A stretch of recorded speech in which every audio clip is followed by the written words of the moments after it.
Welcome to the number game. आज हम बात करेंगे क्लास 7 के एक्सपोनेंट्स एंड पावर चैप्टर की।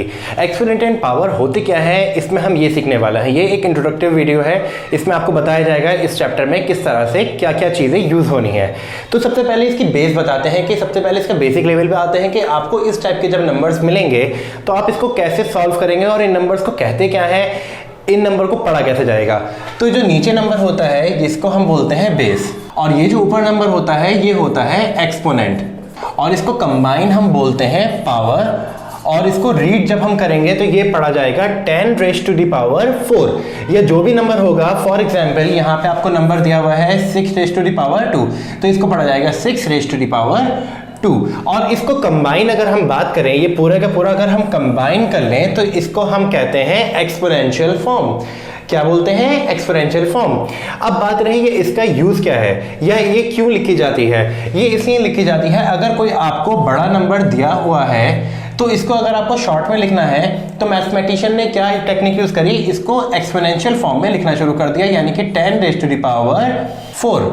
10 रेज़ टू द पावर 4 यहाँ पे आ गया।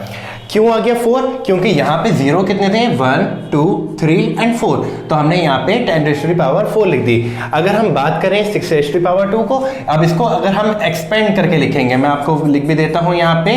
अगर हमें इसको एक्सपेंड करके लिखना होगा, ये हो जाएगा 6 × 6, यानी इसी नंबर को रिपीट करना है जितनी भी यहाँ पे पावर दी हुई है। फॉर एग्जाम्पल यहाँ पे 2 नहीं लिखा होता, यहाँ 4 लिखा होता, या फिर यहाँ 5 लिखा होता, तो हम इसको 5 टाइम लिखते और इसको मल्टीप्लाई करके इसको सॉल्व कर देते। अब मल्टीप्लाई करके जो भी आंसर आता हम यहाँ पे लिख देते। अब बात रही अगर कोई आपको बड़ा नंबर दिया है, फॉर एग्जाम्पल आपको नंबर दिया है 84। अब 84 को एक्सपोनेंशियल फॉर्म में किस तरह लिखा जाएगा, तो 84 का सबसे पहले हम निकालेंगे प्राइम फैक्टराइजेशन करेंगे इसका। तो प्राइम फैक्टराइजेशन हमने सीखा ही है पहले चैप्टर में, फिर भी हम देखते हैं। 2 4 ज़ा 8 एंड 2 2 ज़ा 4। अब यहाँ 42 आ गया, अगेन ये 2 से कैंसिल आउट हो रहा है, 2 2 ज़ा 4 एंड 2 1 ज़ा 2। अब यहाँ पे 21 जो है 3 की टेबल से हो रहा है, तो 3 की टेबल से कर देंगे। 3 7 ज़ा 21 एंड 7 जो है प्राइम नंबर है वो अपनी टेबल में आता है, तो हम इस तरह लिख देंगे। अब हमारे पास ये नंबर्स आ गए 2 2 3 और 7, तो हम यहाँ पे लिख देंगे 2 × 2 × 3 × 7। अब यहाँ पे 2 2 टाइम्स है, तो हम इसकी पावर क्या लगा देंगे, यानी एक्सपोनेंट क्या लगा देंगे 2। 3 1 टाइम है, तो हम यहाँ पे 1 लिख देंगे। 7 भी 1 टाइम है, यहाँ पे 1 लिख देंगे।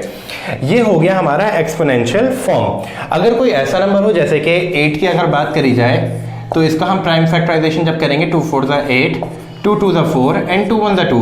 यहाँ पे सिर्फ 2 ही आए हैं, तो हम क्या लिखेंगे, 8 की एक्सपोनेंशियल फॉर्म क्या हो जाएगी, 2 रेज़ टू द पावर 3। 3 क्यों आया, क्योंकि यहाँ पे 2 3 टाइम्स थे, तो हमने यहाँ पे 3 लिख दिया।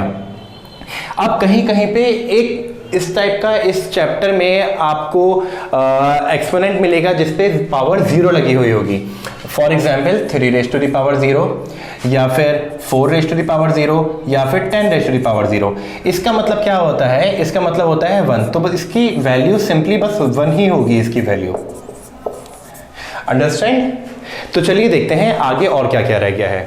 तो यहाँ पे कुछ हम लॉज की बात करने जा रहे हैं, तो इसके 3 लॉज हैं। तो सबसे पहले मैं आपको बताता हूँ, अगर बेस सेम हो और उसमें मल्टीप्लाई दे रखा हो या डिवाइड दे रखा हो, तो हम उस सिनेरियो में क्या करेंगे।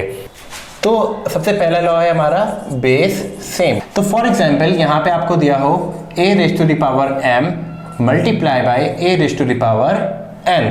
अब यहाँ पे बेस सेम है, अगर आप देखेंगे तो हम क्या करेंगे, बेस सेम में यहाँ पे हमारा हो जाएगा a कॉमन आ जाएगा और यहाँ पे m + n कर देंगे। मतलब अगर जो एक्सपोनेंट दे रखे हो आपको m n या कोई भी न्यूमेरिक नंबर दे रखे हो और आपको मल्टीप्लाई दे रखा हो और आपकी बेस सेम हो, तो हम उस सिनेरियो में क्या करेंगे, ऊपर के जो पावर्स हैं यानी एक्सपोनेंट्स हैं उनको प्लस कर देंगे। मैं आपको न्यूमेरिक फॉर्म में बताता हूँ। 6 raise to the power 3 multiply by 6 raise to the power 2।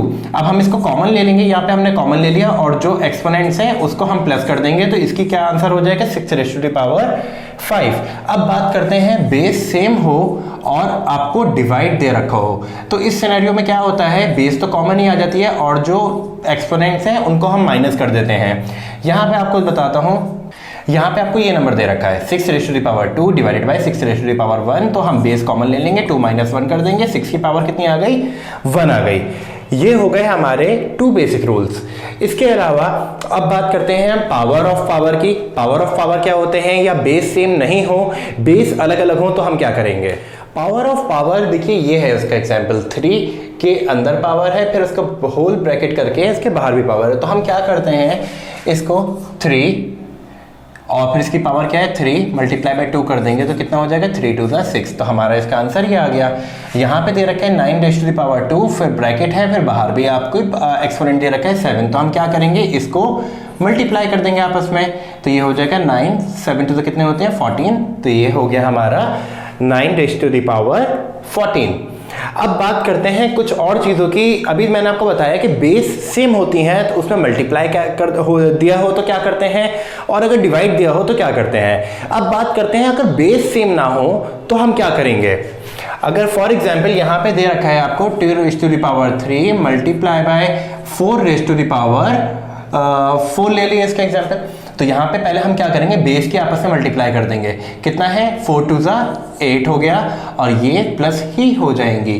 तो इसका क्या हो गया 4 5 6 7 8 रेज़ टू द पावर 7। और अगर यहाँ पे अब मैं आपको डिवाइड का एग्जांपल देता हूँ। अगर यहाँ डिवाइड दिया होता सेम नंबर पे तो हम क्या करते हैं, हम इसको डिवाइड की फॉर्म में लिख देते और इनको माइनस कर देते।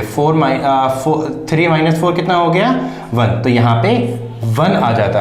और एग्जाम्पल लेते हैं हम यहाँ पे 3 raise to the power 2 divided by 2 raise to the power 1। तो हम इसको 3/2 की फॉर्म में लिख देंगे, इसको माइनस कर देंगे, कितना हो जाएगा 2 - 1 कितना हो गया 1 हो गया।